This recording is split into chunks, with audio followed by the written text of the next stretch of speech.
breaking news in the world lead. Hackers believed to be working with Russian intelligence apparently hacked the New York Times and other U.S. media outlets. And according to U.S. officials briefed on the matter, this was not a one-time deal. The FBI and other security agencies are investigating a series of cyber breaches specifically targeting journalists. CNN Justice correspondent Evan Perez joins us now with a first on CNN. Evan, we hear this. We know about the recent hacks in the Democratic Party organizations. Your contacts say this is related? That's right, John. The U.S. investigators think that this is part of a broader wave of cyber attacks by Russian intelligence. And the question is why? We're used to seeing state-sponsored hacks of government systems. That's what spies do. What officials think the Russians are doing here is targeting any organization with a window into the U.S. political system. Now, that includes think tanks and now reporters. The FBI is working with private security companies to investigate these intrusions targeting the New York Times reporters and journalists for other outlets. Now, the concern here is that Russian spies have obtained not only information about who reporters are talking to in the government, but also details of their communications and perhaps even stories that haven't yet been published. The New York Times declined to comment on any possible breach, but it did say that it generally works with outside investigators and law enforcement to try to defend against hackers. Now, there's some debate inside the Obama administration about what to do about all of this. Some officials want to name and shame the Russians, and others are concerned about the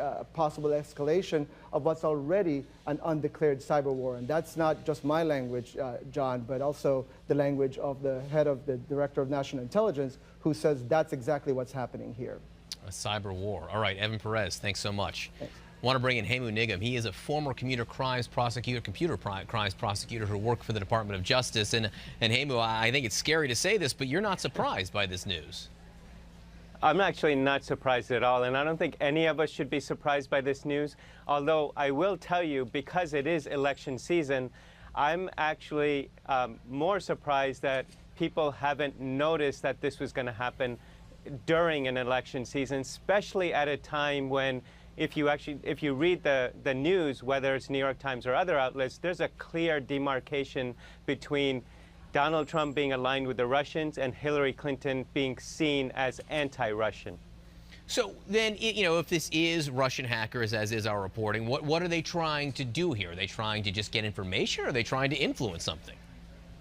Well, your reporter was mentioning that one of the things that happens with the news sources, news outlets, is they have amazingly high-level access to very important people in the government, whether they're a source or they're an on-the-record individual. And the Russians, if it is them, or it could be the Chinese, it could be anyone, whoever it is who may be a enemy nation state is looking at it and saying, well, let's go find out what they're really saying, whether it's the Republicans or the Democrats win. When the time comes to sit across a diplomatic table, we will already know the thoughts and the thinking and the analysis that has gone into this particular group of individuals we're sitting across the table from. And that can be very useful in other types of negotiations, whether it's related to some type of war, supporting an ally, creating some sort of treaty. All sorts of things can be garnered from this information.